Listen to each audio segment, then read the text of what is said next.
A full backup is a backup of all the files in the folders designated for backup. Full backups are typically not done every day, as a full backup can take a lot of time and use a lot of media.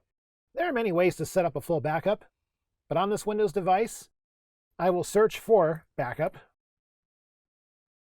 open Backup Settings, and this device is not set to backup files automatically.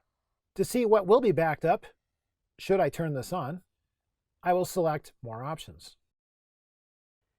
Notice all the different folders set up for backup. This setup is pretty typical of one for a personal device. The point here is that if I were to reconnect the drive being used for backup and ran the backup, all these folders would back everything up to that external drive.